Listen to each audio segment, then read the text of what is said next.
Hey everyone, I'm Daniel. I'm joined by Justin right above me today. How's it going, Justin? Good. How's it going with you? Not bad. I'm excited to talk about a video, a thing I've been thinking about the last week or so. There was a post on Reddit that was um, a little bit complaining, a little bit whining, a little bit, hurt from drawing one too many auto fails. And a couple commenters in there actually pointed to our video from, I think it was a year or so ago, when we talked about how much we love the auto fail, love drawing it. Just a cool part of the game, right? hmm And one of the responses also that got me thinking to make it a follow up here was really more of what's the circumstances when you draw the auto fail. And we talked about mitigating the effects of auto fails and just how it's kind of part of life and what you can do about it. But we didn't really get into maybe some of the specifics about what could happen on particular things the scenarios throw at you. So is it the case that people really hate the autofail as part of the gameplay mechanics, or do they really just hate being punished extra for failing certain tests? Because as we know, a lot of tests that you draw the autofail on, it doesn't really matter too much. It just sets you back an action. You're doing a basic investigate on a location that's like two shroud. Oh no, you lost an action. That's not that big of a deal. There are, of course, other circumstances where you're using an event card or some ammo or some supplies on a card, and then you're down that, and that's a little annoying. But there's actually more to it. Sometimes the consequences for failing really bad are much worse than just a garden variety lose one action. So we're going to talk about enemies and mostly about treacheries today.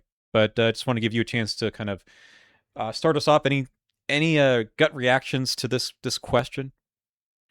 I mean, I think the question is entirely sound of just like it already sucks to fail in Arkham, right? Like people, I mean, like in any game, like even like someone playing like Magic the Gathering or Hmm. like Hearthstone or even just like Spirit Island or even a competitive game, right? Like Wingspan.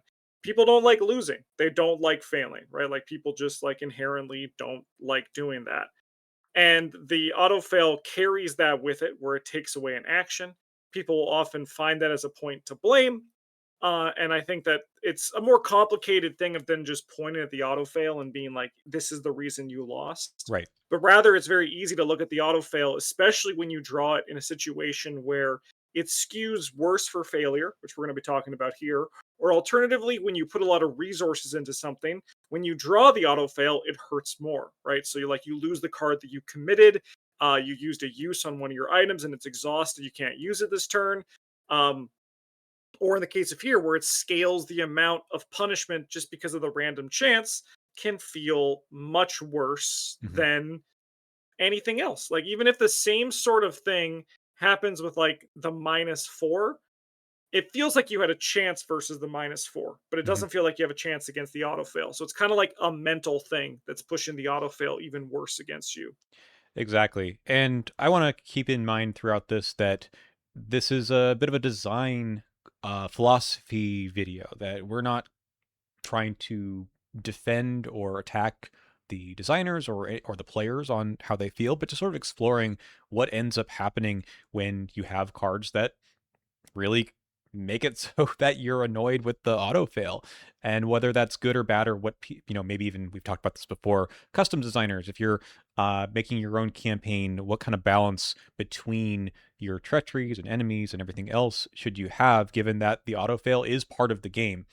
We like it as part of the game, but you also don't want to make sure you want to make sure that it's not going to really set your players back and make it feel like they're not having fun anymore. So that's just sort of in the back of our minds. We want to address that with the official content.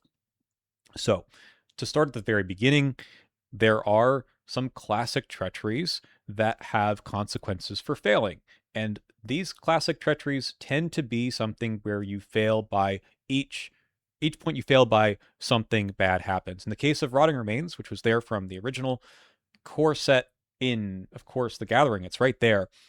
Each point you fail by, you take a horror. This is a willpower test of 3, and most of these treacheries that have the each point you fail by something bad happens, they tend to be at this average value of 3. Next to the card here, I've put what the standard difficulty chaos bag looks like in that scenario that it shows up in first, which is the gathering, and roughly what those values are. So there's what, like 14 or something tokens. And yeah, like 1 out of 14 is the auto fail. And that means you're going to fail by 3, which Yeah. means take 3 horror. That's bad. Like, Yeah. think about all the other tokens, right? There's only so many things that can happen on this card. Either you pass the test, you take no horror. You fail by just 1, you take 1 horror. You fail by 2, you take 2 horror. You fail by 3 or more. Sorry, you can't fail by more than that unless you raise the difficulty, which you could do. But if you draw like the -4, for example, and you have a base of 3, then you're not going to fail by any more than 3. So you'll be drawing the token and taking the 3 horror. So the autofail, what is interesting about it, I think, is it creates this kind of weird dynamic of, like, if you think of the bell curve here that you're kind of seeing with the tokens, you can cover a lot of those tokens. Maybe you're Agnes Baker and you've got your Holy Rosary in play and you've got a 6 willpower. Everything there except for the -4 and the autofail is going to cause you to take no horror. Mhm. The -4 will cause you to take 1, and then the only other option is the autofail and you take 3. So this idea that it's, oh, either you take nothing, 1, 2, or 3 isn't really going to happen for her, right? It's Mhm. most of the time it's going to be either you take nothing, maybe 1, or you take all 3, which is wild. Yeah. No, and it's one of those things where, like in that situation, it feels like you were unlucky and you drew the token that was bad, and it caused you to take the 3 horror. And in that case, yes, that's true. You were unlucky. You did get the 1 in 14 chance, right? Mhm. Um, and that's like the mathematical side that you just drew the short stick on, right? Um, and it can feel bad to have that happen to you, right? Like that just feels like a bummer. So it's like it's one of those things where it's it's kind of like it's not going to be the answer that some people want to hear, but it's kind of like mentally preparing yourself for that kind of thing. You have to kind of just accept that in Arkham, the consequences of failure can potentially be very high. So you have to ask yourself as a player, what are you willing to do to like push against that, right? Mhm. Because there is a factor of luck in the autofill token. It's the same sort of luck that you get when you hit the Elder Sign token, right? Like it's like you get the other one and you're like, ooh, or when you're like testing down 1 and you get the +1, right? It's the same sort of luck that Mhm. people don't talk about, but the autofill just carries such an absolute consequence of failure that it's just like, oh, I'm in trouble. However, with all that said, we're not going to get into the nitty gritty on the kind of thing here, but sometimes in these situations, maybe not for rotting remains, but maybe for rotting remains, the autofail token is actually one of the best I fail by 3 tokens you can draw. Yeah. Like there are situations where let's just say there was a squid in here that was -5, place a doom on the agenda, right? Like it's one of those things where suddenly the autofail becomes like the better choice of the 2 when it comes, which is kind of like a little bit more advanced for what this video is going to be diving into. Mhm. But it's an interesting thing to kind of consider for these kind of effects where the auto fail is bad, but what are the other points of failure that I want to look out for? What am I trying to beat? And yeah, if you get up enough to beat this -5 token, you pass the test and the auto fail feels worse. But realistically, you did everything you could do to prepare for Mhm. what was really the worst case scenario, right? Like it's kind of like those kind of like gameplay decisions that can help make the luck be a little bit more mitigated. Yeah. The token effects, we're not going to get into those anymore than just now, but it's a really good point that sometimes those are just worse. I don't think at the gathering any of these re-roll into anything else, but some of the other ones are you reveal another token if you fail, Yeah. place a doom on the agenda or on a location or something. Um, but on hard or expert difficulty, even just drawing those at all can place those tokens or make other bad things happen. So the autofail is actually indeed maybe not the worst token in the bag to draw. It's just the one that's you're least likely to be able to do anything about. So I brought up Agnes, but I should also bring up someone like Roland Banks or Schizo Tool from the original core, who don't just come in with 5 willpower base, but they have a lot less. And especially in the case of Roland, who's only 5 sanity and has a nasty weakness that might give him some trauma, mental trauma, this can just like KO you pretty quick. So the other part that is important to think about is like, what are the resources I put into this when you might just fail by 1 or 2 anyway, and you're not really mitigating as much as you would be in other investigators. So the better way maybe to deal with these sorts of treacheries is playing soak. Right? You just accept that you look at this card and you just already read it as I'm taking 3 horror, and that's probably not how most people want to look at this card because they would rather not take any or maybe just take one. But it depends on what you're willing to expend from your hand or any other like resources from your resource pool to try to pass these tests. And I just have to say, every time that I look at a card like this or maybe others, and I stare at my hand and I say, do I really want to give up these cards? Do I really want to spend resources? And I say no. And then I draw the auto fail and I just raise my hands up like that. I Yeah. knew it. I saved myself from losing the cards in addition to taking all the horror too. It just feels so good, like this sort of vindicated feeling that I knew something bad was going to happen. The -4 and the auto fail, the -3 maybe even as well, were the same. So chances were that I wasn't going to be saving myself much, and I need these cards more than I need an extra point of horror. It's Do an you, interesting theory if you look at it to see if this is actually true in practice. But like you can see the game design theory behind Rotting Remains and the auto fail and how it compares to Agnes Baker versus Roland or Skids in this example, mhm, where the auto fail is actually the balance against Agnes Baker, right? right? The auto fail exists to punish the players who try to pass every test with like their quote unquote dump stat, right? Yep. So even if you are up 40, there is still that risk of failure, right? And that's where it exists. The auto fail hurts Roland Banks and Agnes Baker the same on the Rotting Remains, but that also inherently is exploiting some of the weaknesses of, let's just say, Roland Banks. I've seen a Joe Diamond player die to 2 Rotting Remains that they drew, right? Yep. But that's not the auto fails problem. That's not the Rotting Remains problem.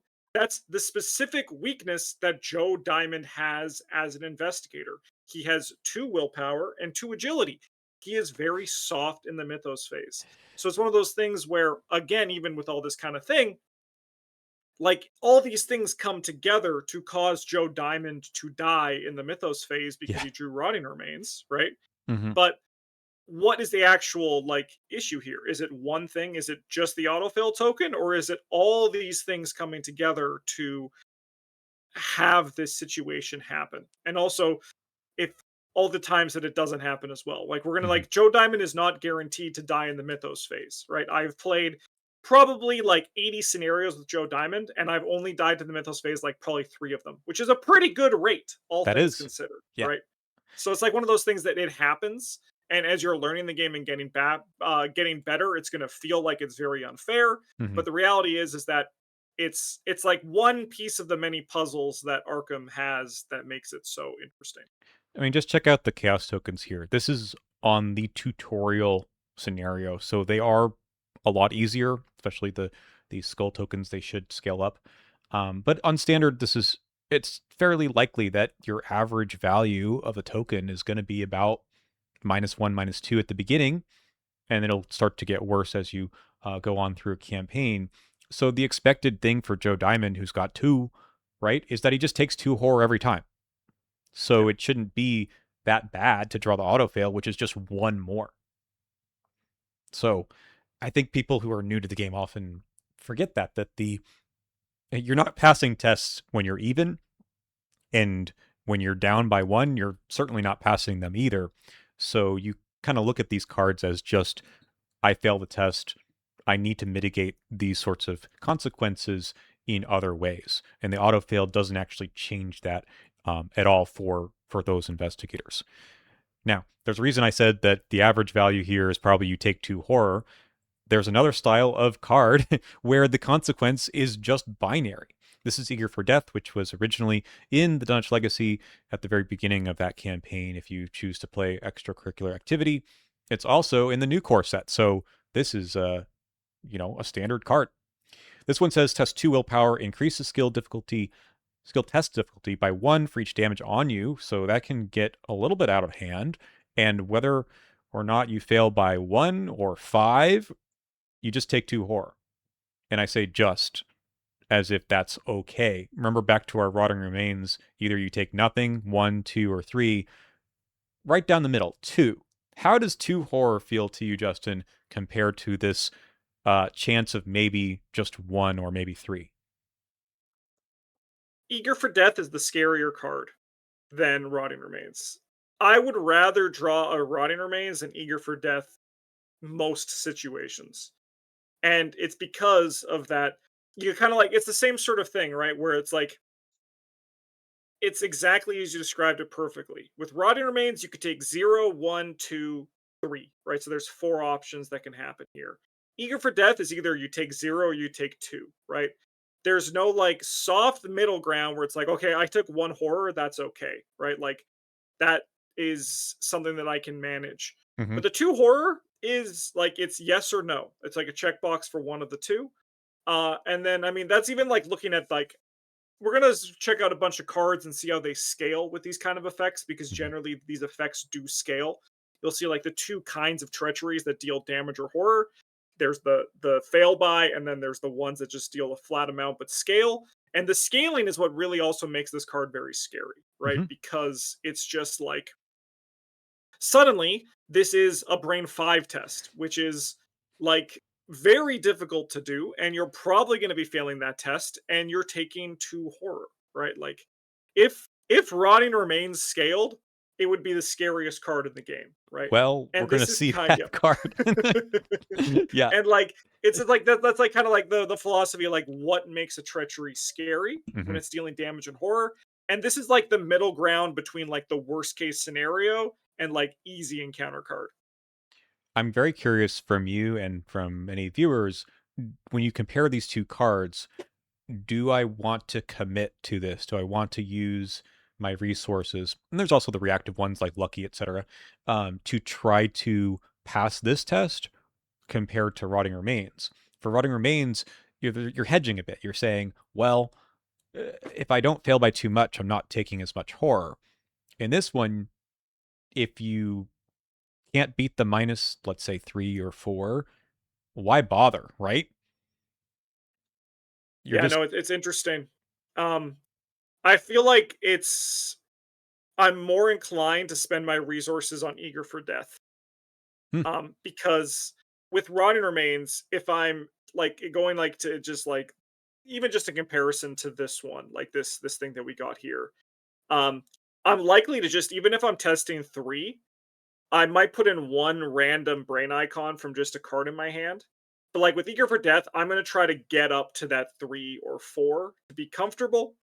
But in Rotting Remains, I'm happy to be up 1 or mhm, even 0 that's true. because if I look at this token bag, right, just this one right here, there's only what 5 tokens that are going to cause me to take as much horror as Eager for Death, right? Hmm. But for Eager for Death, I am looking at like if I have that 3 again, right? There are 5. Like, it's the same sort of 5 token math, but if I take the horror and I'm at like if I have a damage on me and this is a 3 test, it's now so many more tokens are dealing me 2, right? We add an extra what 6 tokens, so it's now 11 of the tokens. So it's like just that simple change of just the fact that this now deals the same amount of horror that failing by 2 does, even if I fail by 1, means Right. that I'm more likely to commit for Eager for Death. Yeah, that's true. You want to hit the breakpoints in the bag more here because the consequences of not doing that is an extra horror or maybe more. Yeah, that's a good point. Of course, it depends on your investigator, the cards you have in hand, the token bag, all that matters, which is what makes this game so great. All those things have to be running around in your brain a bit, which is why we don't have room in our brains for anything else.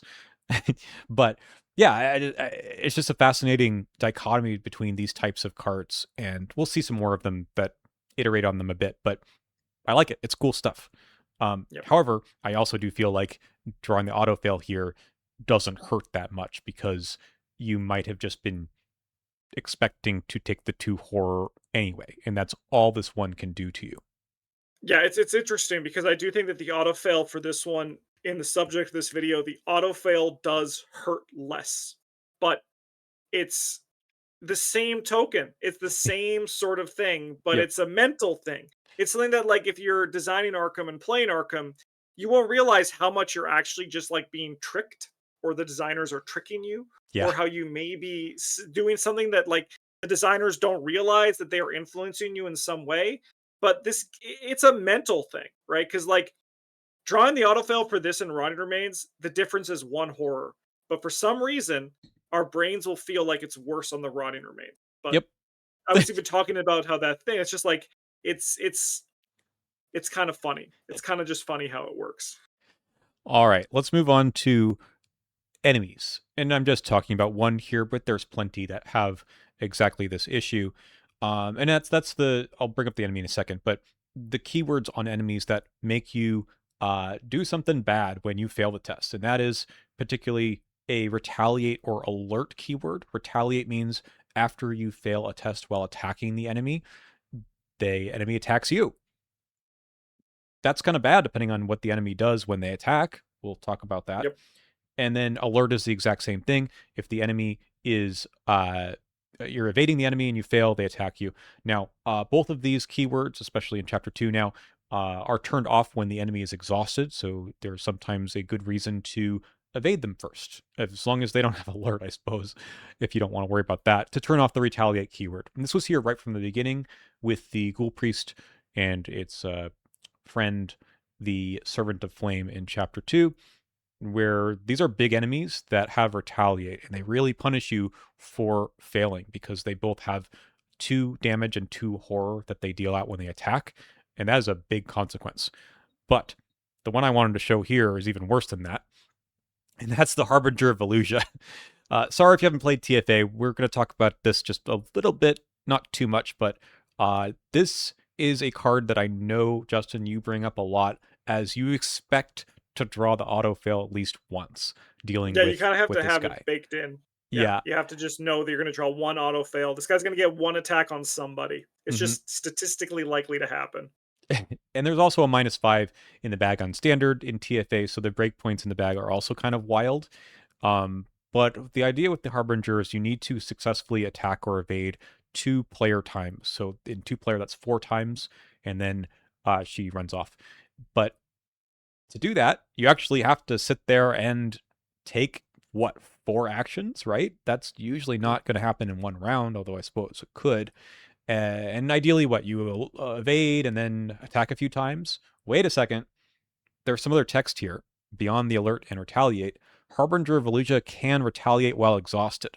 Remember, normally retaliate is turned off when the card is exhausted, but not so. Not so. Yeah, not here. And also when I say the statement, I expect to draw a auto fail against the Harbinger. It's one of those things where, like, it's not a guarantee to happen, and it's not even like, it's just one of those things where it's kind of like this. It's like a meditative response, right? It's like a mantra that you say just to curb any sort of anger you might get when it does happen, right? And there are situations where, because it's gonna require you to put in resources. Like you said, there's a -5 in this bag, so you're gonna be up 5. So it's one of those things where it's like, okay, I'm putting stuff into this test to make sure this happens, and then the autofill just shows up. It can be very tilting.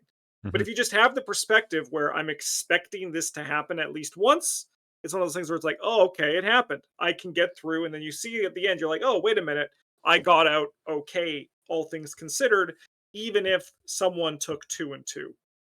Right. And these enemies are different from treacheries because they make you spend your own actions. It's on your own turn. And then there's an Yep. enemy phase after. So if you didn't exhaust them during the investigator phase, and let's say you failed, you walked into a location, there's the Harbinger, and you tried to evade for your last action. You fail the evade, whether it's a -5, an auto fail, or whatever you draw. You get 2 and 2 for the alert keyword, and then you get another 2 and 2 during the enemy phase. And 4 and 4 in a single round is that might kill someone, right? That Yep. might kill Yep. a good chunk of investigators, depending on what else has happened in that scenario. So, what this card makes me think is that I need to play in a way that that just doesn't happen. Like, I Yep. have to be a couple locations away. I need to move in to do the evade on my first action or something like that. Yep. Or have some soak, right? Have something that's just there for exactly this purpose. It's tough though because you see it said like the -5 is there, so it feels really stupid if you try and evade up 2 or maybe even 3 and you draw the -5 because you know You could have beat it. you could have That beat one you it, could have beat. Yeah. right? And Yeah. being up that much isn't nothing. You need to get to 8. So it's tough because of the binary. Well, they're kind of a double modal distribution of these chaos tokens in TFA. Look at all those zeros. Look at the skulls are -1 at the beginning of Doom Vetsley also. It feels like you could just do it like, I'll probably will pass, and probably you will, but the consequences of failing are horrible. Yep. So the game tricks you a And bit there too.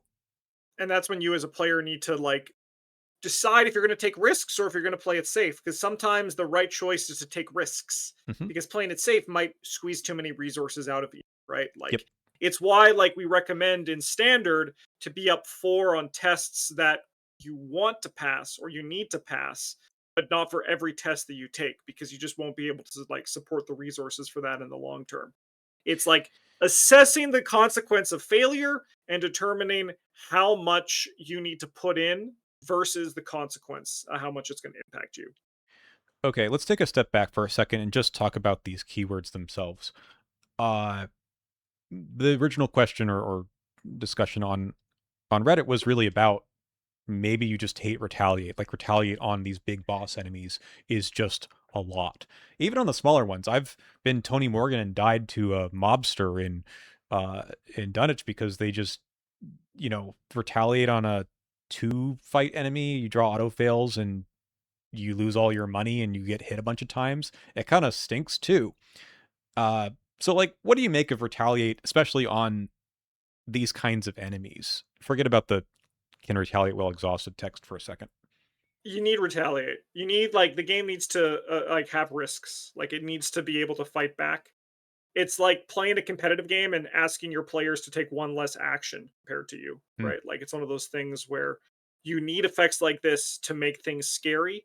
The alternative as well is some stuff they actually do in Arkham, where it's like Doom is placed on enemies. They have aloof and they make tests worse, right? Hmm. So it's like not even one of the things where it's like, oh, they could try different ways to make enemies scarier. Enemies are already scarier in other ways. This enemy with Retaliate is scary because it has Retaliate. It's asking the question, am I going to attack into this enemy? Am I going to attack into this enemy with a teammate? Am I going to evade this enemy? Right? Like it's forcing you as a player to make these decisions, Hmm. and I think very important that these decisions are being asked of you. And I think that even in this whole little this video here, the autofail definitely hurts worse during your turn than the Mythos phase, right? And I think that's also what makes Retaliate feel worse because again, everything we talked about, how the autofails taking away an action, taking away resources, you're also now getting dinged for it in your turn, which a lot of players assume is supposed to be the safe part of Arkham, Hmm. but the reality is that the game is always trying to kill you. There is no safe space for Arkham for you to be able to like do things without the risk of consequence. So my take on alert and retaliate is that it can be unfair, and I think that's okay because as players, we do a lot of unfair things to the game. And I think what maybe tilts a lot of players, and this is maybe people don't want to hear this too, is that they don't like losing. They don't like Mhm. losing. And sometimes what losing means is I didn't get 100% complete on this level. And Arkham, although I don't think it's the best anymore at fail forward, I do think that the game is more enjoyable in the long run if you don't just look at every scenario as I needed to do everything I wanted to in order to consider it to be a success. Some of the complaining, I would say, was it even worth setting up the game?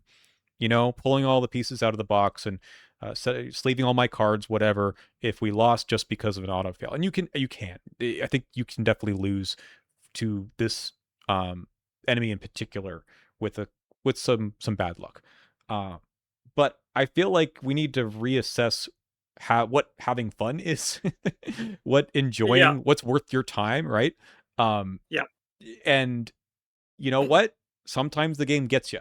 We played well, I mean, I've played this campaign many times. The last time the two of us played, we kind of were very unfair to the game, I would say. But but even in runs where there is a scenario where I don't do very well, like get one path or two paths in Boundary Beyond, you recover from that. Like it doesn't mean that if you do badly in one scenario, that means the rest of the campaign is just not worth playing. You yeah, move on.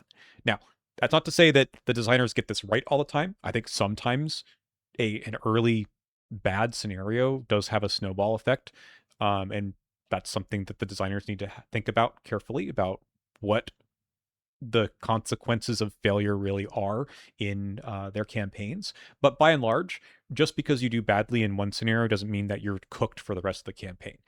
yeah. So I think that I've had some bad times with Retaliate with this enemy or other ones, and it feels like, well, the autofail really got me there. Instead of taking no damage and killing the enemy, I took 4 back. And sometimes that just happens, and you have to be okay with that, I think, to play the game in the way that it's designed.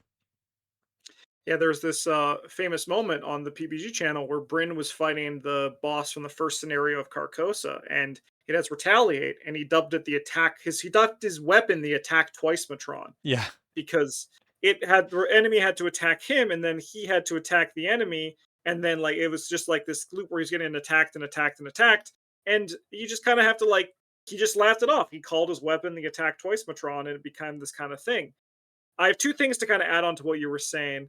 One of which is that if you don't like losing a cooperative game, cooperative gaming may not be for you. Mm.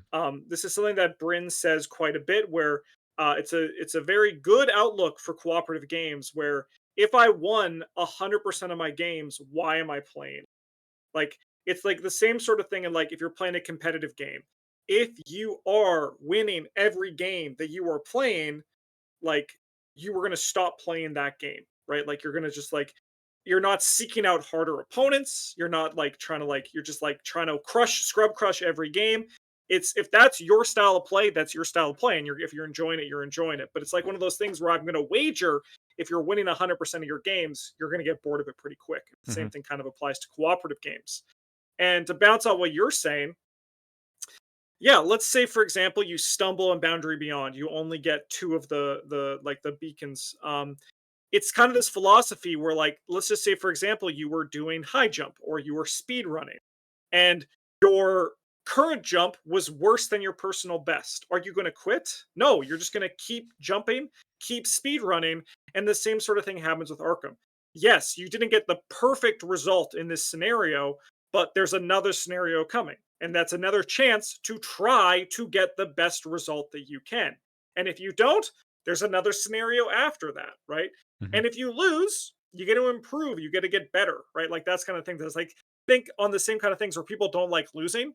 I think people don't want to get better sometimes. They just want to be the best immediately, right? Like Yeah. I would love to just look at a piano and just like do this crazy ass fucking keyboard solo, but the reality is like anything else, Arkham does take practice to get good.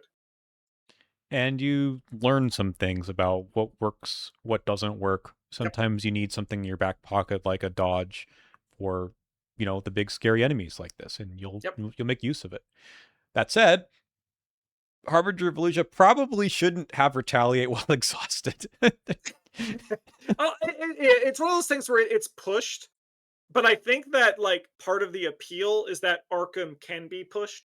I think like in a perfect world, uh Harbinger of Illusia would be like a call like if there was a Children of Blood enemy that came out because it's Hmm. not out at the time of recording that like it's easy standard side was like this enemy, but without that line of text, and the Right. hard expert side was this enemy with that line of text. Like now we're talking. Like I Yeah, think yeah. that's like a little bit more like defined for it because I think like having some modality to that kind of thing, but at the same time, um, TFA is a hard campaign. Forgotten Age is a hard campaign, but it also again gets easier with practice, like Mhm. everything else in Arkham. Like that's kind of the reality, and like I think that you could probably agree with me as an Arkham player. The thing you're chasing is when the Harbinger of Illusia was unbeatable. That feeling of Arkham when you're Mhm. like, I remember when this thing I was like, there's no way of beating it, and it's chasing that feeling again, which is very hard to find with the burden of knowledge from playing so much Arkham. Yeah. Yeah, just failing an evade on it, right? It's it makes you feel something. You're like, "Oh my Yeah, goodness, now what? I gotta do yeah, it again and hope that yeah. it doesn't turn out badly this time." It's an interesting card, really. Uh, uh, I wonder if the retaliate while exhausted business also is because I think at least in modern Arkham anyway, evade is a bit pushed. You know what I mean? That you can solve a lot of boss enemies by one player, especially in 3 or 4 player teams, evading an enemy, and then Mhm. the rest of the round it doesn't do anything. So Yep. I kind of like that there are some consequences for going down that route. Um, I don't know. Maybe like it shouldn't have retaliate and it only gains it if it's exhausted. I don't know. Something weird like that would be maybe an interesting take here. But No, you actually kind of see this where in the early Arkham, well, another reason why evasion was so weak is because like you saw this in the experiment in extracurricular activity where it readies at the start of the enemy phase, right. right? Hmm. These ideas that how do we make a boss monster intimidating, right? And that's kind of like the idea was that, oh, what if you can't just evade it, right? Because evasion is just a way to turn off boss monsters. It's not great against standard enemies, like it is. There is, I know people, the evade heads are going to be like, actually, it works really well against enemies. But if we're looking at this in a vacuum, Yeah. evading an enemy is worse than just killing an enemy, like Yep. most of the time, right? Hmm. However, the inverse is true for boss monsters, right? Like, yeah, if you can deal 20 death to an enemy in 3 actions, freaking do that. But like most of the time, you can't. So like the evading a boss is effectively just like turning the boss off for that turn, Hmm. right? And that's a little bit like you can kind of see that there was like this reactionary thing. I think that the designers have figured out better ways to explore it than the experiment or the harbinger of Illusia, right? I think like elusive is a new cool keyword that does Yeah. that. The inescapable and drowned city who can ready when tokens are pulled, right? Um, I like like that. there's a lot of cool stuff. There's also like the bear from Hemlock who is just like the biggest guy in the world, right? Hmm. Um, like I think they've gotten a lot better at specifically their enemy boss design over the course of Arkham. And I think that the Harbinger was a reactionary thing where it was like evade can't be too good against this guy. How do we make it worse? And I think that it was just like a little bit not as elegant as some of the more modern Arkham enemies in this regard. And I should mention because someone has been screaming about this to themselves, or maybe even already wrote in the comments. Yes, I know in the Return 2, they took that away. They made other changes, but uh, The return to is too easy. it's too easy. Yeah. Yeah. It's That's like yeah. you're saying They like I went too want to far. Yeah. right. You're saying like I want to get that feeling back when this guy looked like he was the easiest thing to deal with, or sorry, the hardest thing to deal with. In the Return 2 version, you're like, what a chump. Yes, yeah. There's like literally no risk. Yeah. Yeah. So I commiserate with the designers here that it's hard to get this right, and that's also part of I think our discussion of the auto fail, just failing tests in general, the balance between all of these things working properly together, like is it on your turn or not, is a tough needle to thread, and it doesn't have to be like I like that they've explored many things. I don't know if they've settled on one thing working, but they've gotten better at it, or at least understanding how players approach these cards. But I'm not in a position to say bad design versus good design the end of the story. I think it's very complicated, and that's why we discuss these things because it's fun to chit chat about it, having so much experience. Okay. what's left to talk about? Well, I mean, it's already 40 minutes in. I'm going to just sort of briefly recap that we just saw that there's kind of a couple different things you can do to punish people, alert, retaliate. Didn't even bring up haunted because it's really only in one campaign and in one side scenario, but that is basically if you fail and investigate on a location, the location does something bad to you. Pretty mixed there, I think. There's discussions to be had about is that good design or not, because investigating is very different beast than dealing with enemies. But let's not go there for now because they really never brought this back. And the kinds of things that could happen, of course, on these treacheries are a binary effect, which is sort of like alert and retaliate, right? Kind of. So either you've passed the test, nothing happens, or you fail a test and whatever it says happens, like eager for death, take two horror. There's no in betweens there. There's the for each point you fail buys, rotting remains, and friends. There's a lot of them. We're going to briefly go over a lot of them just as an example of how the game has tried to iterate on just that simple formula. And then there's a few that actually have an extra rider that if you fail by a big number, maybe three or more, then something additionally bad happens to you. So it's like almost the having a little bit of both worlds where you have Yeah. the if you fail something bad happens, but also if you really sucked at this test, it's worse for you. So you can't just get away with not committing anything at all. I think those ones feel the worst for the auto fail, and I think might be the thing to not do with the auto fail, like in the bag, Hmm. because I feel like that is kind of just like kicking you when you're down, right? Yeah. Like, I would it be okay if it was like it kind of depends on the card, but I think those are the ones that I think are the most likely to be the ultimate feel bads from the Yeah. auto fail pool. I will see a couple of them. We can talk about them there, but it Yeah. does feel like there's not much you can do. And I think you just answered this question, but does the auto fail hurt worse for some of these? And yeah, I mean, it feels bad for all of them, but probably you're right. It's that last one, and to some Yes, the extent, the bottom alert. two, I think. Yeah, Yeah. those two, and the alert and retaliates because of the nature of enemies. Um, But I think those also scale with the enemy as well, right? Like if an enemy is just dealing you one damage, you're like, that's okay. Like mhm. that's just life. But we're dealing with the harbinger and you're taking two and two, that's a lot. That's a much different story. It is interesting. I didn't mention this specifically before, but the enemies that also have some kind of forced effect um, after this enemy attacks, Yes. lose a resource or discard a random card or something that can make those even hurt more. Uh, Yeah. but yeah, it is interesting because there's a couple of cards that interact with alert and retaliate, like player cards, things like string along, which give alert to enemies, and daring, the skill that gives retaliate or alert, right? And then the ones that ignore it. So the 45 automatic or the M1911 level 2 ignores retaliate, and read the signs ignores haunt it. So sometimes there's cards that say it's okay, don't worry about those sorts of things. And I don't know if they're that valuable because how often is it that important? But it's kind of nice to at least have some design space there. Okay, let's move on to just the last bit here, which is what happens when you fail by a lot. Lots of things happen when you fail treacheries. Lots of different things can. I've focused really on the typical way that the game sucks resources out of you. And that is dealing damage or horror, some kind of card discard, especially when it's random, it hurts more. Resource loss, you just lose resources from your pool. Action loss, and then sometimes some combination. You get a choice of which of these things you want to lose. Generally, this happens when it's a if you fail by three, for example, for each point you fail by, either lose a resource or an action, something like that. If you had to rank these for your personal, what would I rather lose more? Where do you go? Oh, this is if I'm looking at just the top four, Yeah.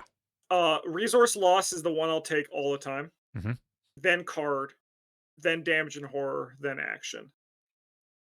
Yeah. Oof. So resource loss for me, that's unless I'm really needing resources. That one's the one that is the easiest to lose because cards don't always cost resources. Yeah. So your skills, your zero cost events, whatever, those you can still play if you have them in hand. Card discard is bad, but I'm willing to take the damage and horror early, and late I'm willing to take the card discard. Yeah. It's a Yeah, a big thing for me that makes it so the cards are free is because to me, I look at that to me as spending those cards as like a ward of protection, right, right? right. Like I essentially this card is essentially canceling this treachery most of the time. It's kind of like the headspace that I'm in. Hmm. Um it's not actually, right? But like if my freaking I don't know, like my random ass rogue card was like instead of taking horror, I could just like, oh, get rid of this. I'm gonna be doing that most of the time. Because then it's like, oh, it's a ward of protection. And look at me, I'm getting one up on the game. I'm tricking it, Right. but not actually. Yeah. It depends on how many you fail by. If you're failing by 2 or 3 and you have to get rid of that many cards, then usually you needed some number of those. And I let me tell you, I've randomly discarded a 5 XP gun recently, and that feels bad. It does, yeah. Yeah. That is not a level 0 ward protection. I think a big thing for me is though that I'm also my playstyle is very low to the ground. Hmm. I'm not like it's that so there is that kind of like again like personal player preference, right? Where if I discarded my 5 XP weapon, it's because my other copy was already in play and I only had those two cards in my deck that I needed out there. So Fair, it's again fair. like kind of the things where like the the value of everything can change depending on the investigator deck and player and scenario, which is Hmm. why Arkham is so interesting. Yep.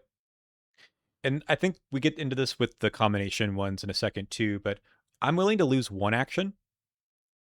I don't know about two. Two's bad.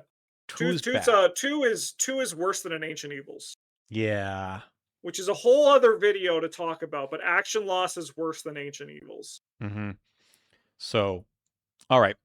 What we're going to do now, this is just, viewer, feel free to rank these on your own. I think generally because you have more damage and horror to take, like your health and sanity is a large number, large. Um, that one's pretty okay, but it can get bad later. You can only do that so much. But Yeah, what how I look at it is only damage and horror and action loss are the ones that'll kill you. The right, other ones will slow you down, but those other ones they have the potential to actually kill you. at least with damage and horror, though, at least to me, it doesn't usually affect the current game state. Mhm. Like if I take a rotting remains to the face on the first turn, that doesn't change how I can play the turn pretty much. The second time though, now Yeah, it's a different story.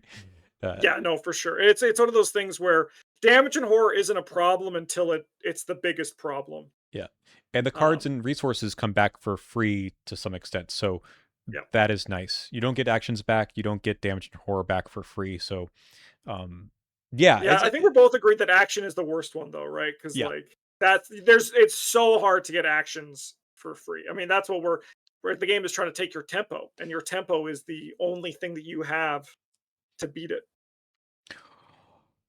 okay, that took a lot longer than I thought, but it's still, it's fun to talk about these things with you. So, what I wanted to do is just kind of give everyone a few more examples of what we're talking about, which is all these frickin' treacheries and other cards from the game's lifespan.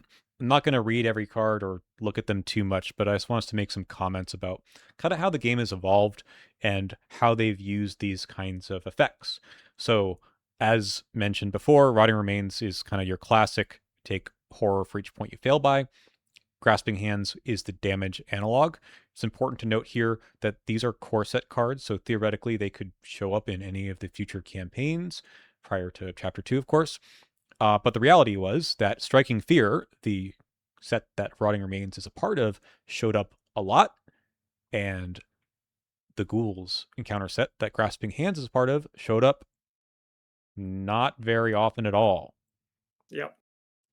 So when they wanted to iterate on these ideas, we got, I wouldn't say we had like tons of the Grasping Hands variants, but often they just threw in Rotting Remains. And maybe one of the reasons why horror was scarier than damage for a long time in the game was because this guy just showed up all over the place. Just more common. Hmm. I mean, it could be for just thematic reasons too, that it's a horror game, so horror might be the thing. But seem like this one is more prevalent.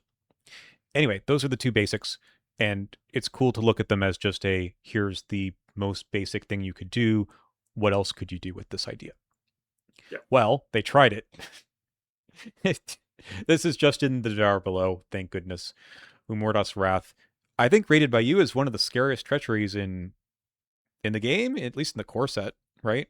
It was in the core set, yeah. But it's also up there for the game, right? Like this is Rotting Remains and uh Grasping Hands stapled together with a little bit of a boost. There is the choice to discard a card, which is good.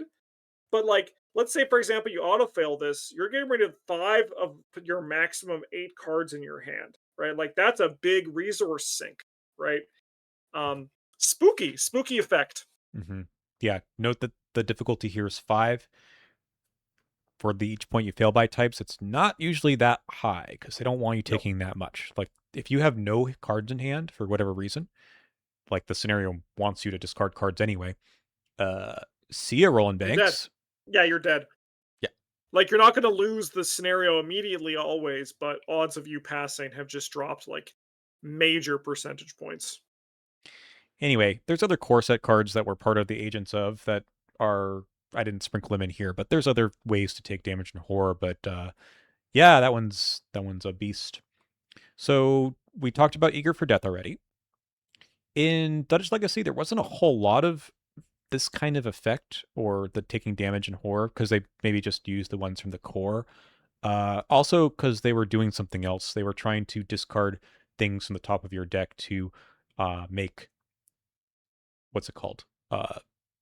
Beyond the Veil trigger. So there was something else going on in that set. So this card doesn't really do anything except for in tandem with other cards. That's why it's allowed to have a test of 5. It doesn't really hurt you in the same way that discarding cards from hand would be. However, you get to the finale, and they did explore what if Rotting Remains had a difficulty 5 sometimes. Yeah. What if it's scaled? And it's Tough. interesting, right? Because sure, like you could run into this early and it's a test of 1 or 2, and that's just great. I love that.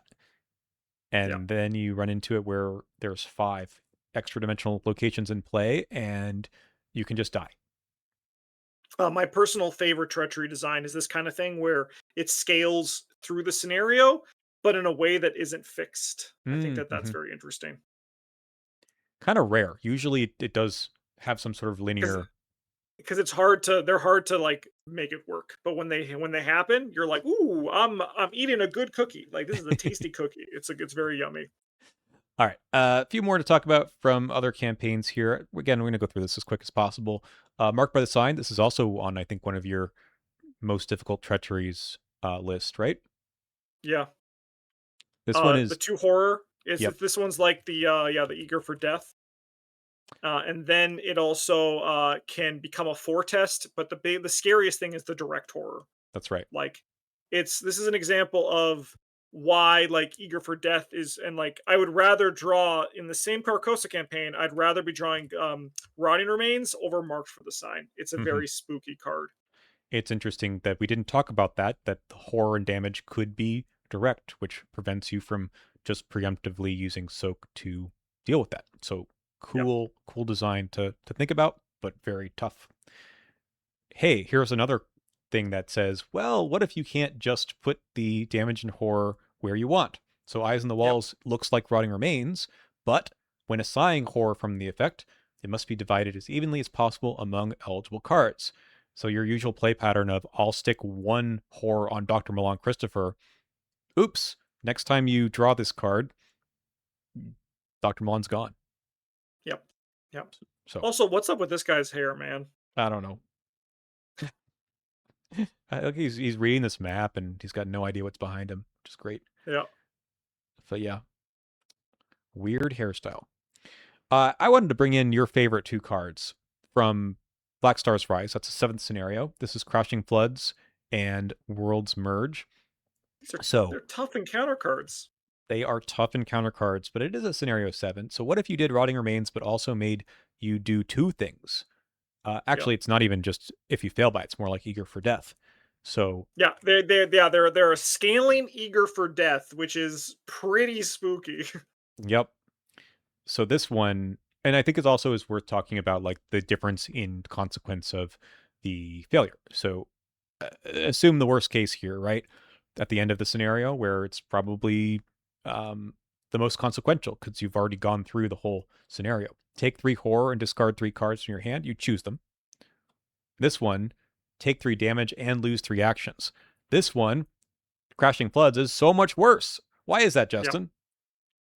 Well, because you've lost your whole turn if you fail.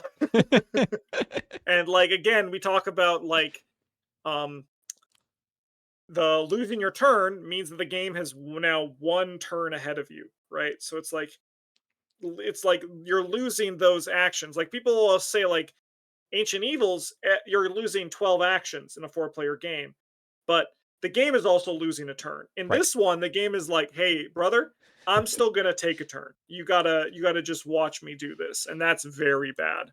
If you're engaged with an enemy, you know, Yep, and you've lost your actions, well, you just watch, as you said, yep. and you get attacked. 3 cards at the end of the game, more or less, probably fine to discard. The horror is scary for this one, but Hmm. yeah, the three cards, it's wild. They're Yeah, wild cards. Very good. Very tough though. I like this. I like them. I like them. I don't think they're unfair. I think they're mean as hell. But you're right. It's scenario 7. It has to be mean. right. Which is what's interesting about Rotting Remains, etc., is that these cards are in scenario 1 and 8, actually, literally in this campaign, I think. Um, and that means that in order to make this card worse, the tokens need to be worse too. Yep. Right at the end of the campaign, you have those -4s and 5s on standard. You have some, if you fail, consequences on the symbol effects to make this not just as the same as at the beginning of the campaign. Yep. This is kind of allowed to be nasty. Test 3 if you fail. No scaling on that. It's just take 3 horror because it's at the end of the campaign. Yep. You brought up this one as well to put here. Torturous Chords. Yeah. Test 5. Oh no. Yeah. It's a pretty soft effect, but it can really slow you down. It's a very interesting design for the failing thing here. I think it's a tremendous treachery. It's also interesting because this scenario has a symbol effect, the Elder thing, I think, which makes you lose resources for each point you fail by anyway. Hmm. So it really does double duty on this. Good Yep. card. TFA. This is where we first started to see some choose something different. When I remember playing TFA with Winifred, and I thought this card, A Terror in Time, was the scariest thing I'd ever seen. I wasn't going to pass. She's got 1 willpower, and I was just losing my whole turn or taking 3 horror. Bad. It's interesting. Is it a false choice between actions and horror here? I think it again kind of like depends on how the board state's looking. Like if the Harbinger of Elugia is in play, just take the horror, right? Hmm. Um, but most of the time, it's like the cards like this are kind of nice because you can take the one that's best for you in the moment, right? Hmm. Um, but I think it definitely reads very scary. And I don't think it's like a free card because it is still a Rotting Remains, right? But it's interesting what the ability of choice does to you as a player to give you a bit more freedom to choose the option that is best for you.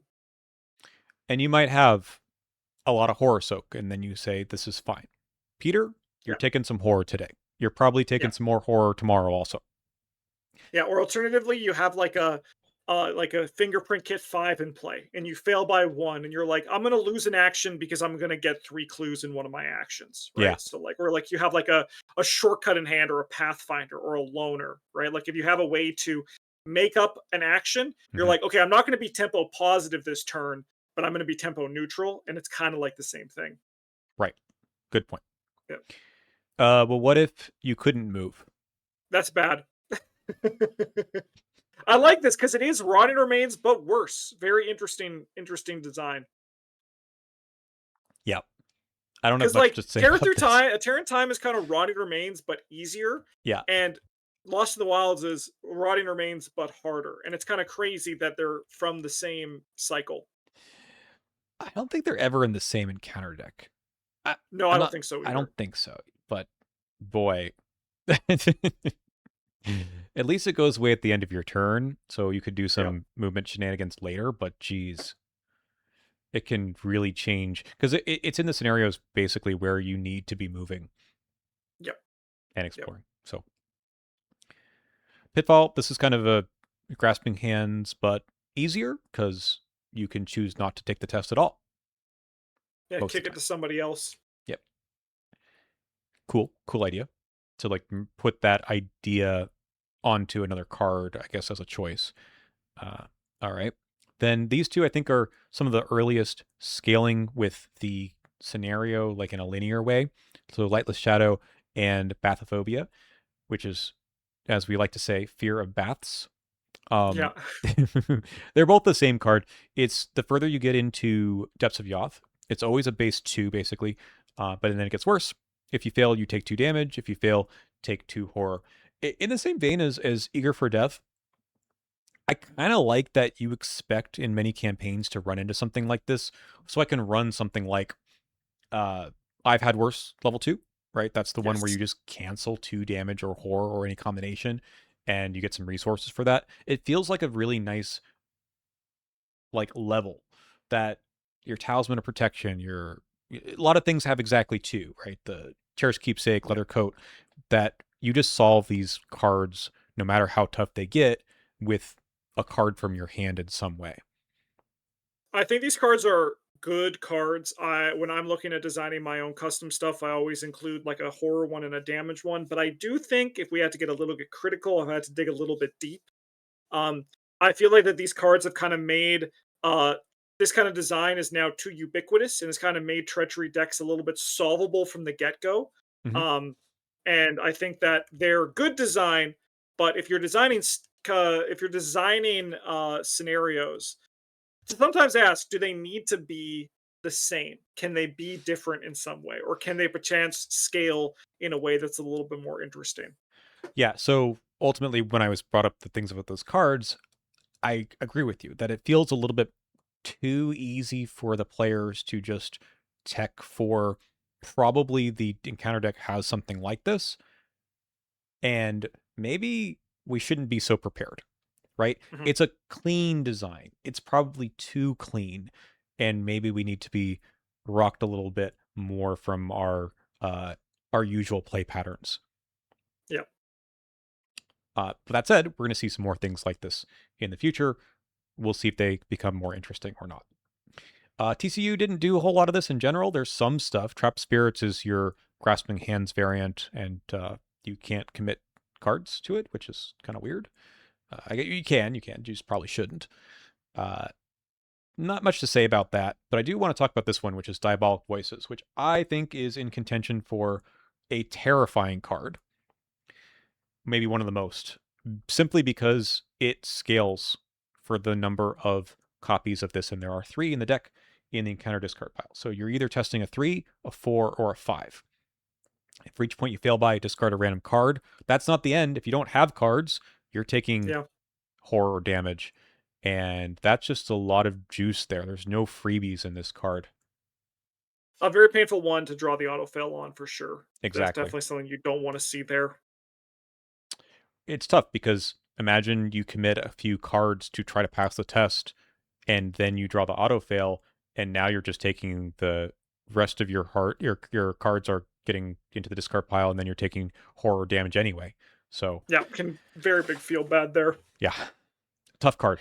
Um, Personally, yeah, you and I differ on this, but I think that the random discard is very impactful, Mhm.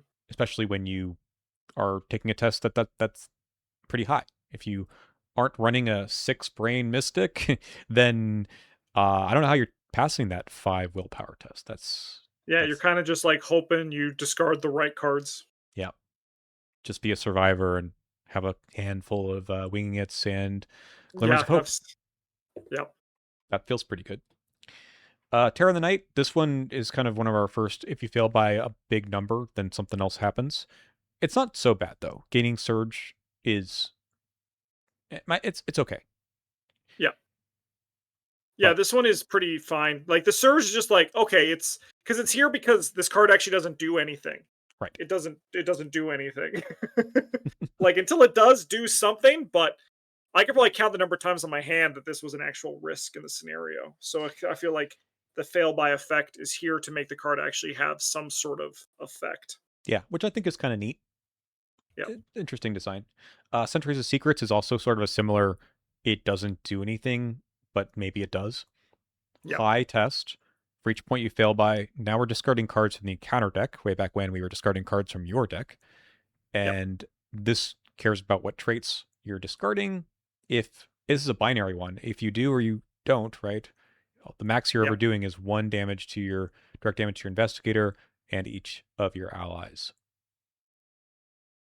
Interesting card. Then the return 2, they did the flip of this and had it do direct horror. Yeah, you can Um, see how it works with diabolical voices. Diabolic voices. How like the theory is mhm. they all come together, which is a very why TCU's treachery design is really good. Yeah, it's fascinating to play really because you can't just you can't predict anything in that scenario. No. No scenarios. You also brought up the circle test in this is our location out here as being it's not a treachery, but it is making you expend resources, and an auto fail is kind of a big deal here. Yeah, so I think that these are kind of like the ones that are very like salt inducing auto fails where objective things where you have to put resources in to pass a test is like really bad. I would make it if I was the designer, I would make the circle test be like if you draw an auto fail, you may choose to pass. If you do, take like 3 direct horror, right? Like make the players Mhm. actually like, okay, I put some resources in this, I can still get through this. I just feel like it's a little bit those are the kind of auto fails that I personally think are bad for the game. I think like when it's based on trying to like beat the enemies that are just like you have to spend resources, but you could feasibly get them back by playing another weapon, drawing more cards. Mhm. But when they're clue tokens that are limited in the scenario, I think it becomes a little bit more sticky for autofails, how they can impact it. It is interesting on the weapon front too that a few more things these days are only making you expend resources if you pass. So if you look at the machete, it's worded so that you don't even exhaust it until you pass. Same thing with Cosmic Flame, etc. And I wonder if there's a little bit more of a realization that failing these things is just it's maybe too much. Um, I don't know if that's true or not for me, but it does feel a bit friendlier to the players in kind of that way. These tests as being like bonkers high tests. I mean, this is only 10. Some of them are like 12 or 13, and then there's the 20. They do require you to do something. Treacheries like these, this is just the cost of playing the game. Yeah. You don't you don't need to do anything for these. And if you fail, you're not. I mean, you lose actions potentially for some other things, but this is requiring you to spend an action and a bunch of stuff from your hand or the clues. And once it's gone, it's gone. Yeah. So I put Marked for Death here just because it's the same card as Eager for Death. They just didn't have a damage one before, but now they do.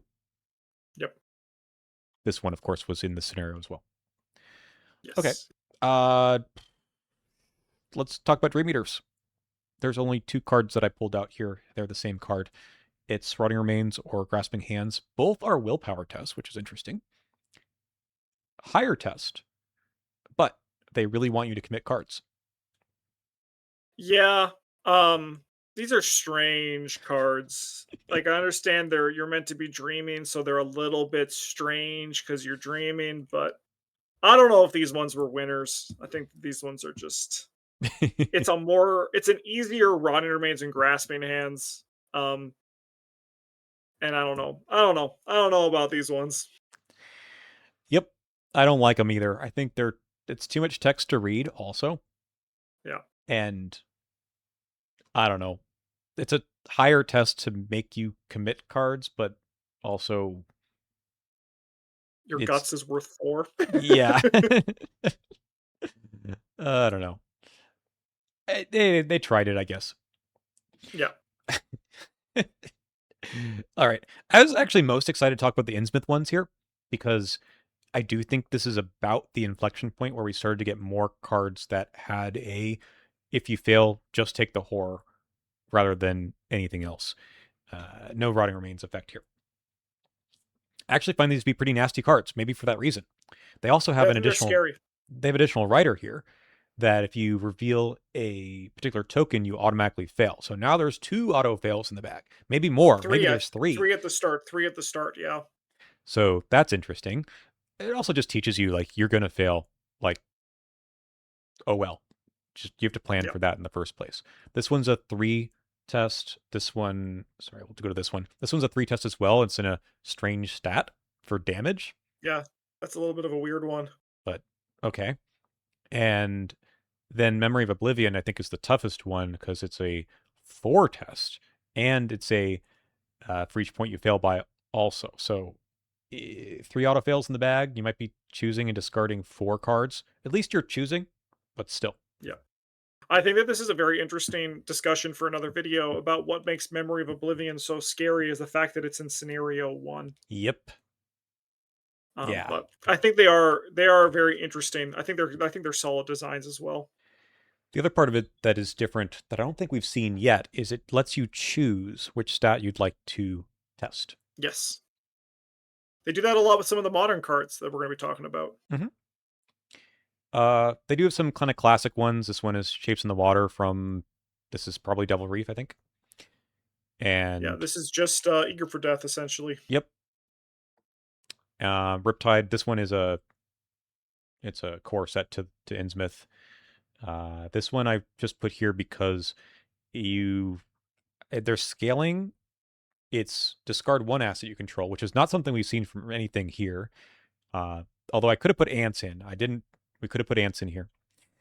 Uh, but if you couldn't discard an asset, then you lost resources for each point you fail by instead, which actually felt more fair. Like, it cost you resources to put the asset into play, but if you didn't have one into play, then you lose the resources anyway. That seems kind of cool for me.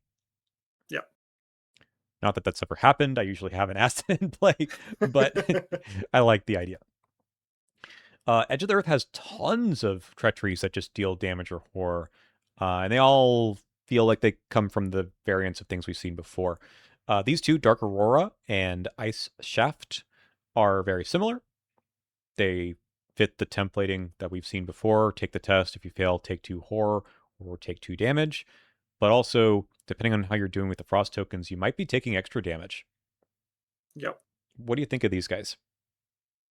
I think they're good in the scenario. I think that like the swinginess nature of them is a little bit like I don't know. I'd rather if it was like if you have 3 or more frost tokens in the bag, increase the difficulty of this test by 1, Mm-hmm. right? Um, because again, I think like the swinginess is I don't hate it, but I can see why people might.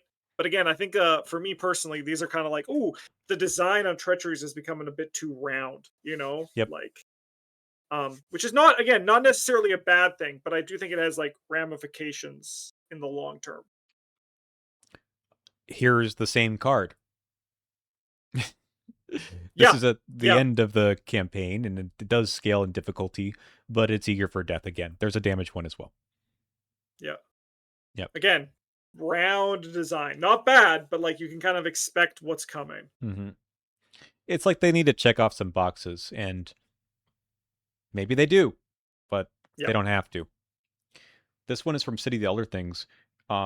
This one also has the automatically fail writer on it, which is neat, but it also has the for each point you fail by. So, uh, I think this tough. is a very interesting one because it's like the vast expanse from all the way back Mm-hmm. in Lost of Time and Space, where it scales with the scenario in a way that's unique to this one. So if you're holding a lot of keys, this gets worse. But if you spend your keys quickly, it's a lot easier. Right. So it pressures you to play in a way that is what the designers want you to do, which is cool. I like that.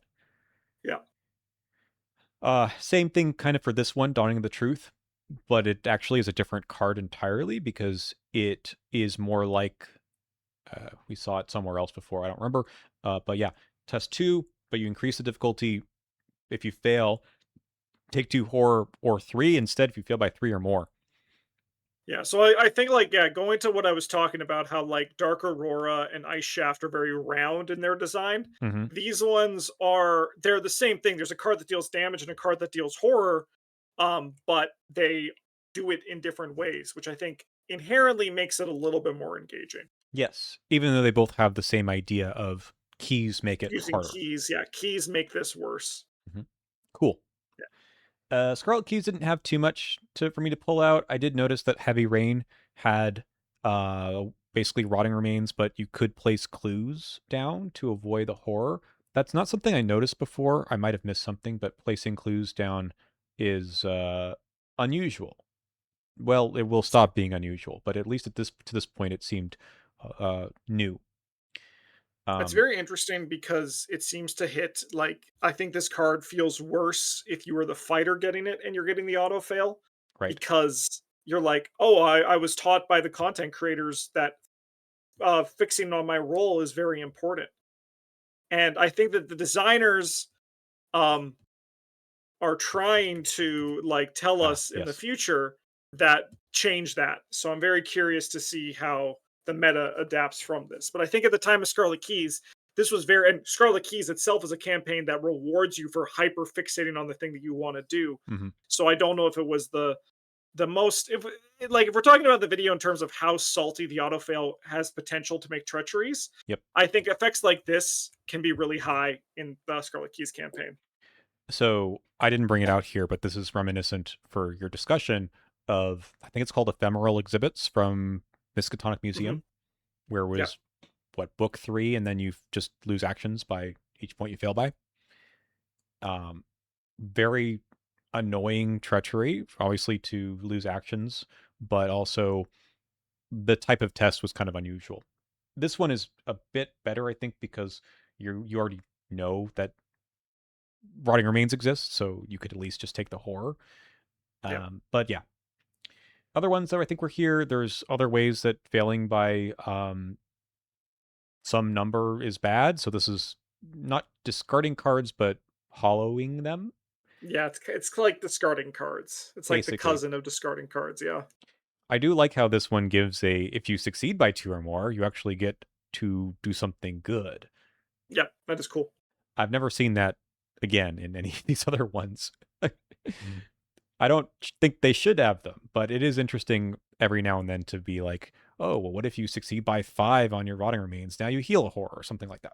Yeah, that is it is fun when it fits in nicely, and I think this one fits pretty all right there. It does, because there's no other way to get these cards back, really. Yeah, And then there's a couple that are like this, Beyond the Pale, where they do the rotting remain. Well, not exactly. It's something like that, where you take horror based on how many treacheries are attached to your location. And I think there's a damage one as well. It's kind of interesting. Unfortunately, with this one, it doesn't really hit as hard in lower player counts. Maybe that's for the best, but yeah. it's a little slow.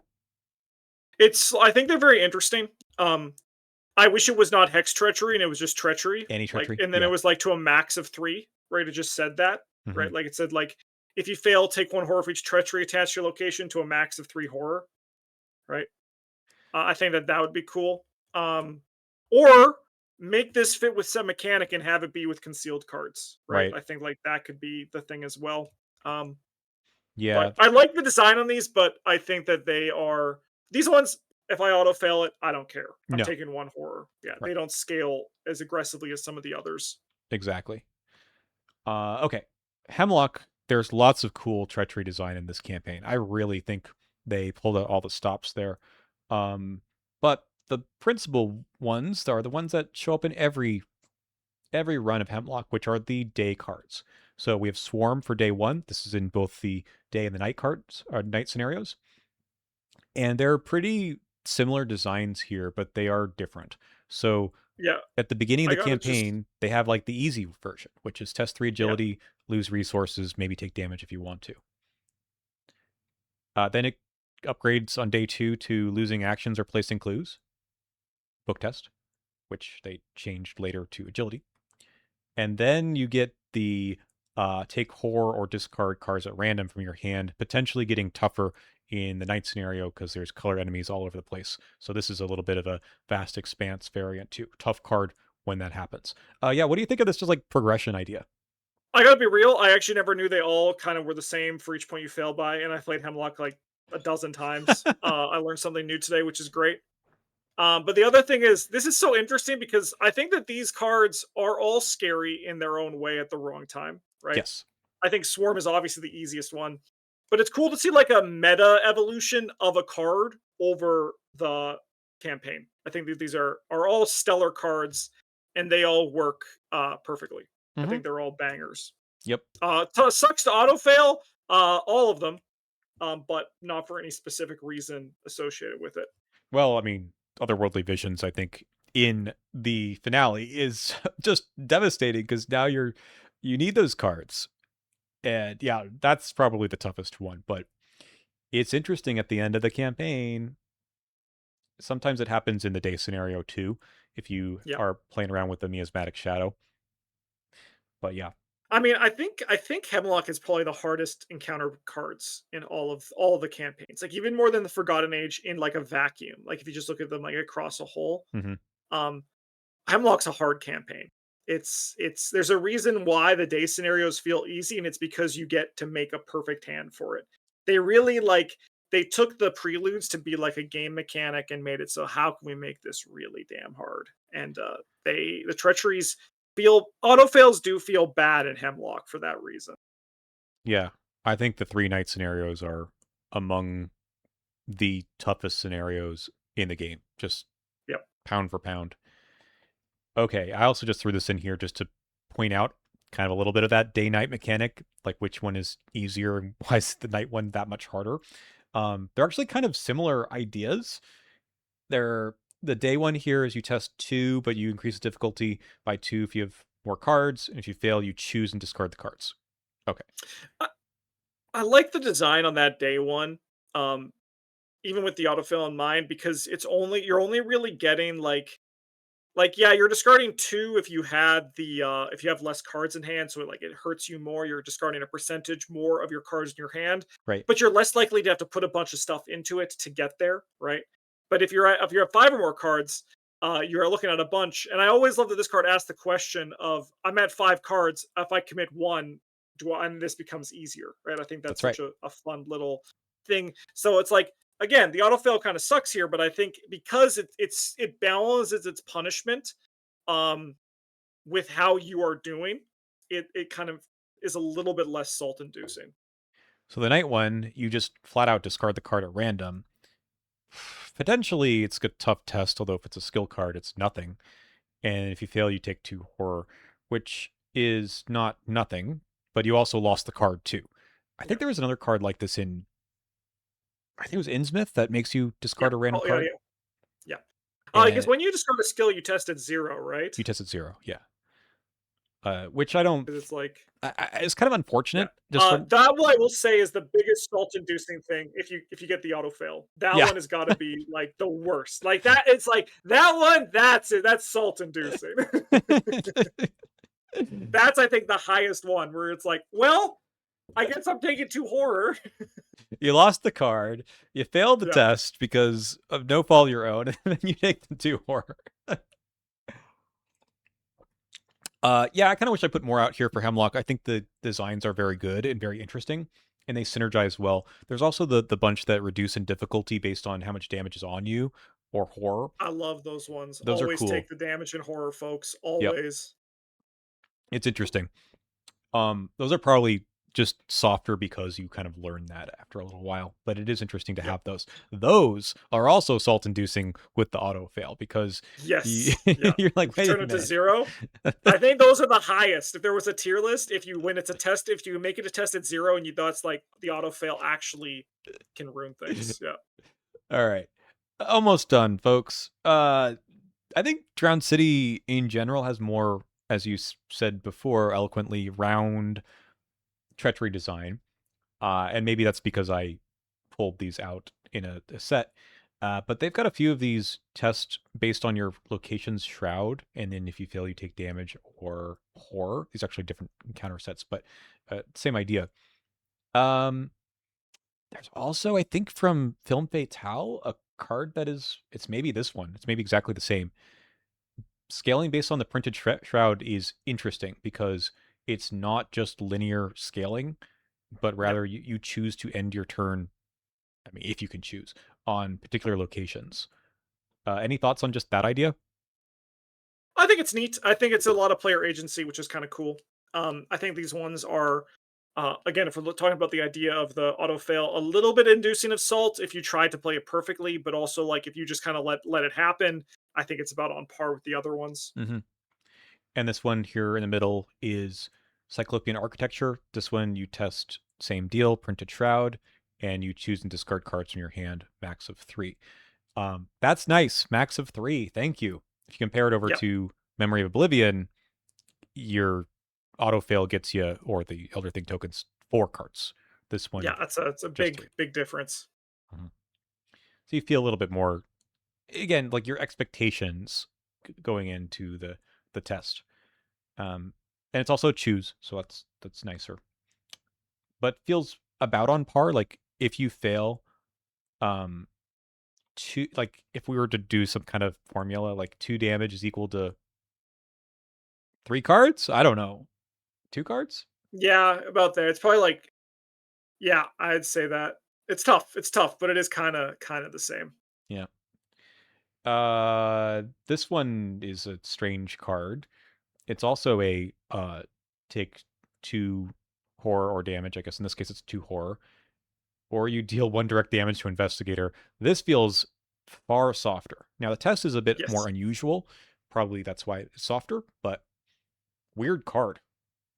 Yeah, it's another one of the ones that I think that this one's kind of free. Um, it's strange, but again, we're seeing the value of choose here, right? Yes. Where you could like choose the one that's best for you as the player.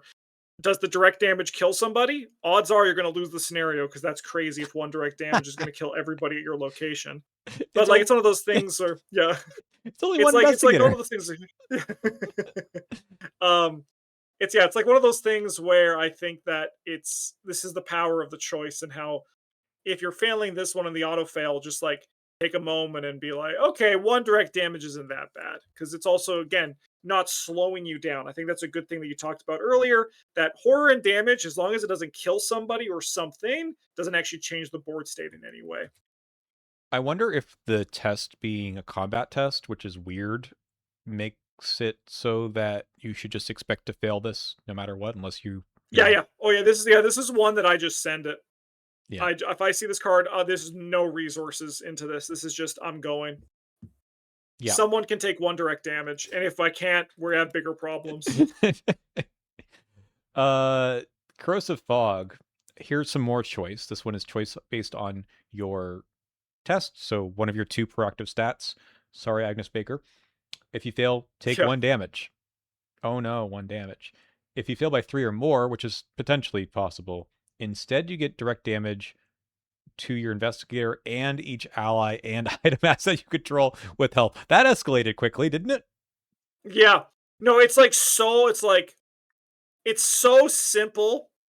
But if you auto fail, it's so bad. Like it's a brutal auto fail for this one.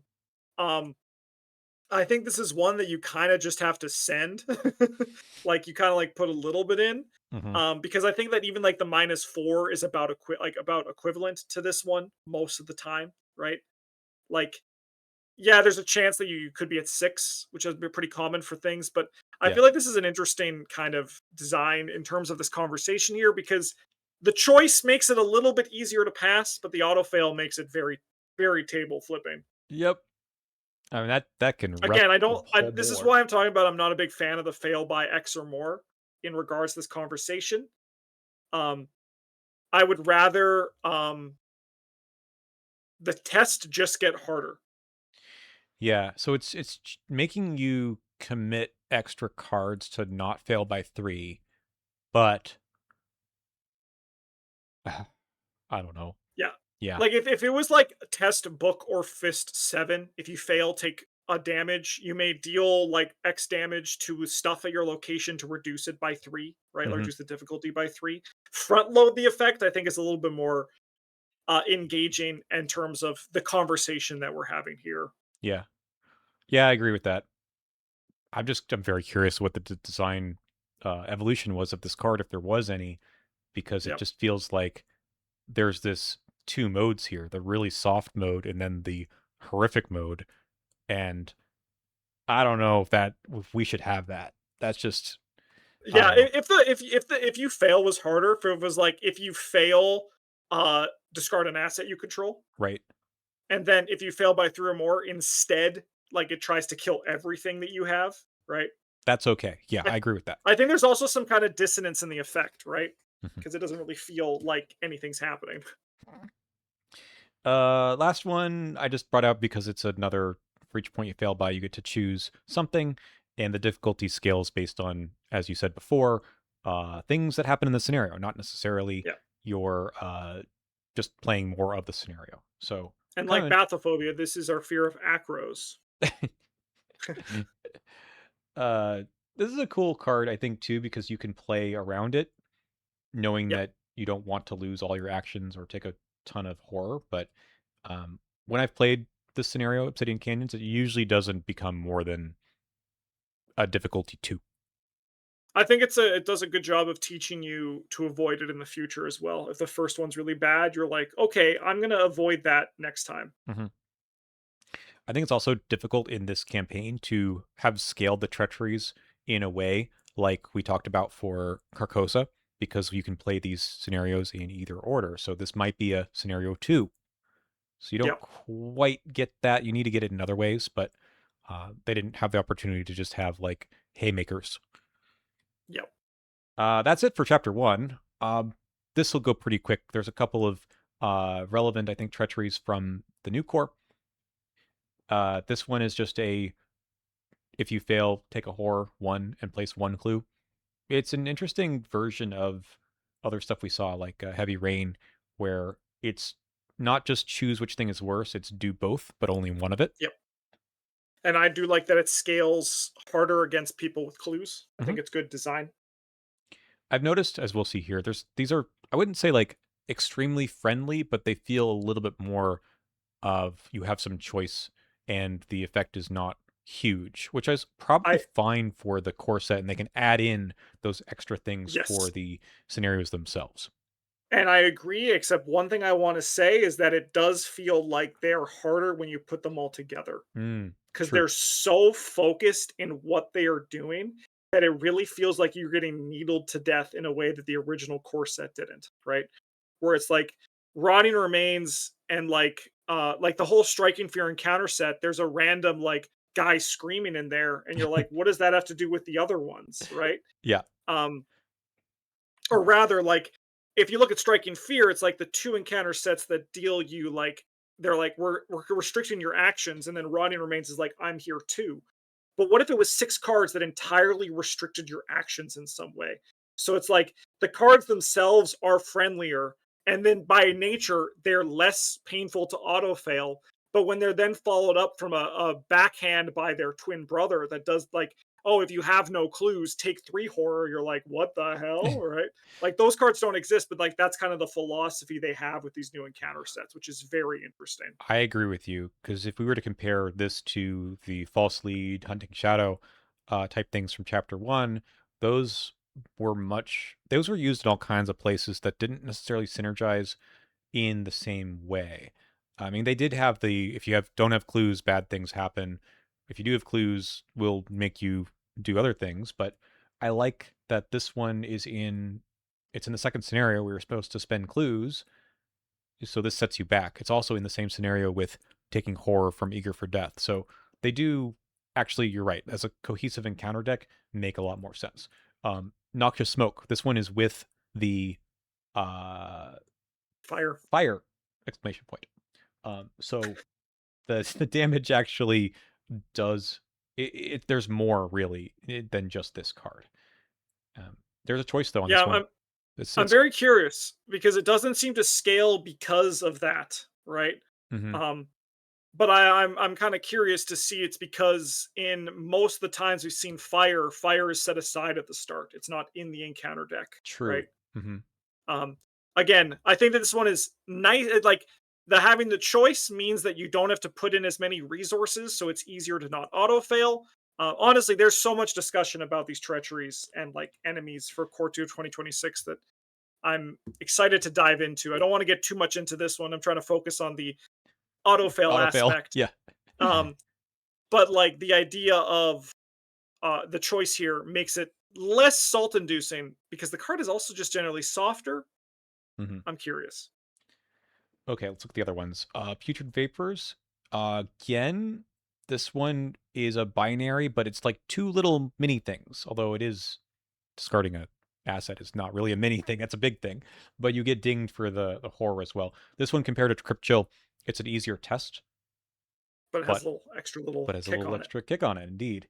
So Yep. the auto fail in this, I think, is extremely annoying because of that two different effects.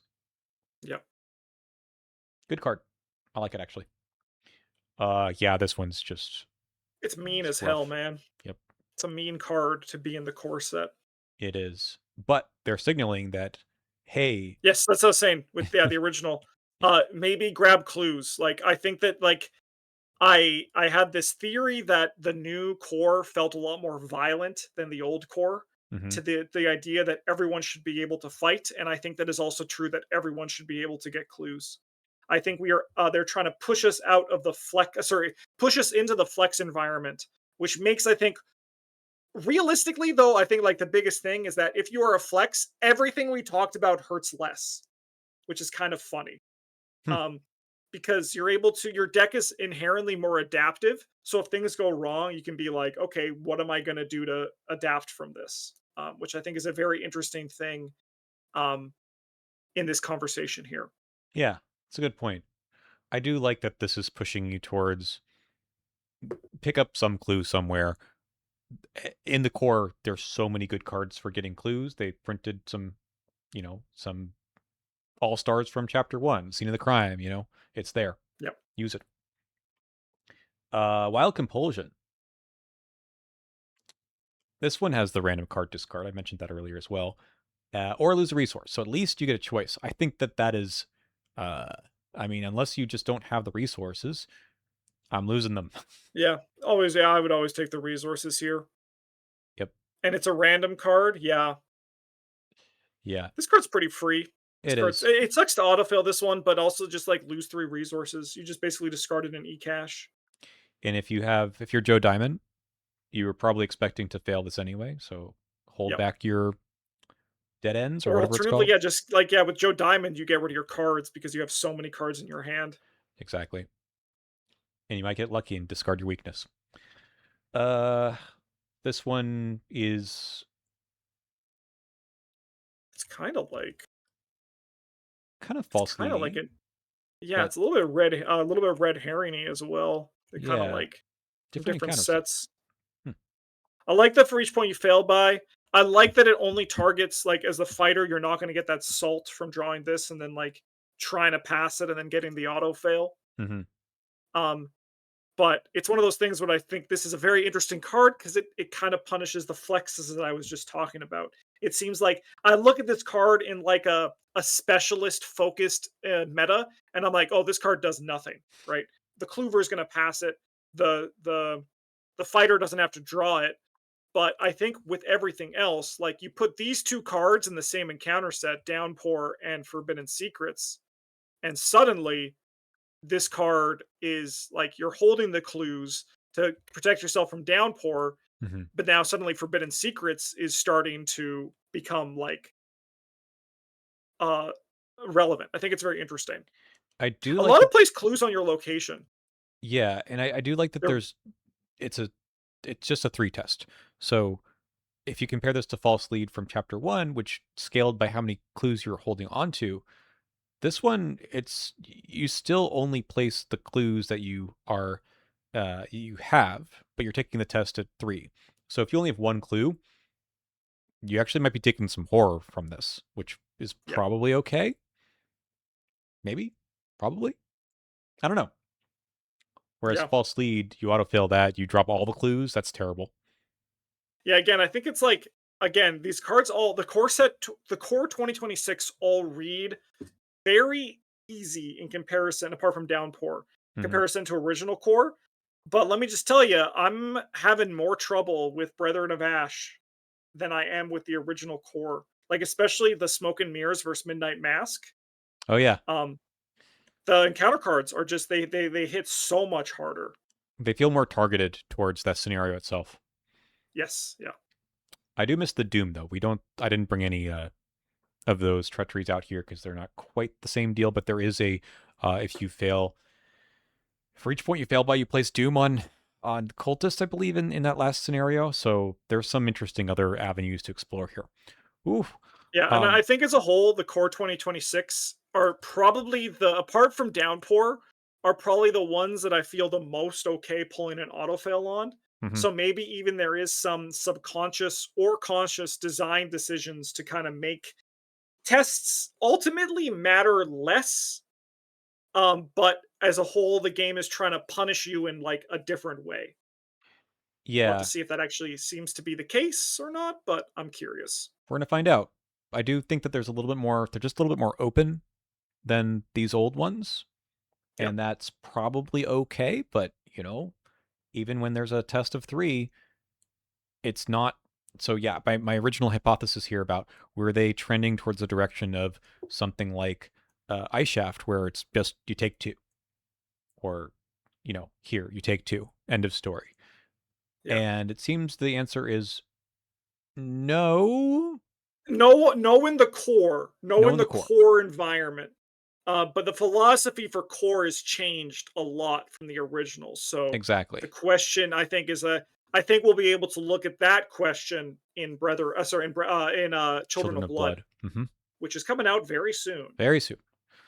Okay. Well, I mean, that was a long time of talking about stuff, but it was fun, interesting. Hopefully, for many of the viewers, just even seeing all these treacheries on the screen one after another kind of opened their eyes a little bit.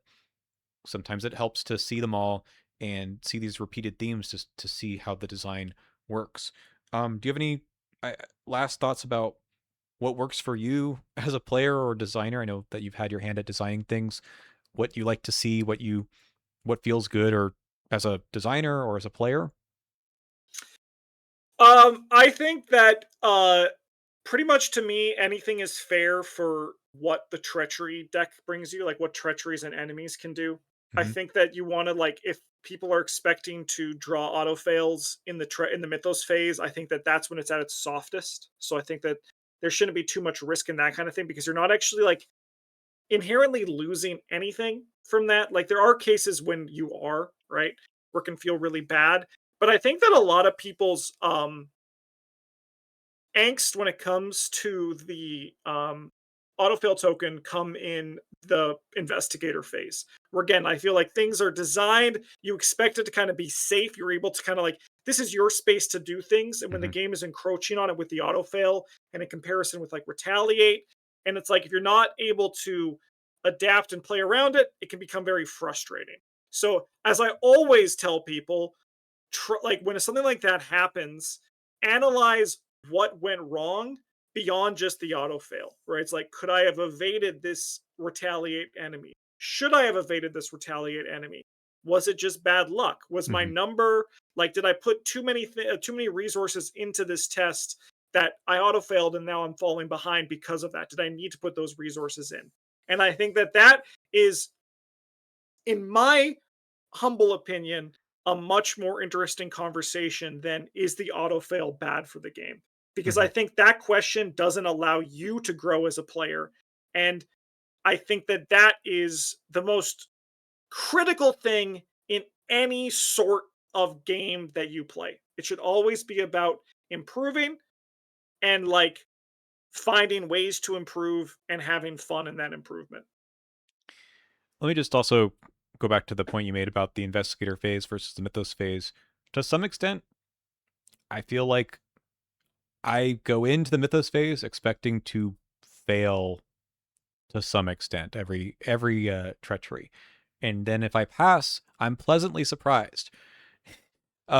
but let me, I mean, that's obviously not really what happens. But the reason why I bring that up in that way is because at the end of the Mythos phase, after we've seen all the treacheries or enemies that come up, that's when you start planning your turns. And at that point, you've already taken your damage, lost cards, whatever else, across the board. When you fail from an auto fail, especially on a critical test during your investigator phase, now your plans have been gunked up. And it's hard to recover from that sort of thing. In which is different from I lost an action and took a horror from the Mythos phase. When I start the investigator phase, I know I only have two. I was already thinking about that to begin with. I'm going to move there and evade the enemy. Those are my two actions. I move there, I evade, and I fail. It was a massive enemy or something like that. Well, now what? Everyone has to scramble a bit. That's part of what makes the game fun, though. Yeah. You can't just plan out every, or math out everything and just assume that things always go your way. But ultimately, I do understand that that's where it might feel bad, but Yeah. sometimes you got to turn on its head and say that's where the real game begins.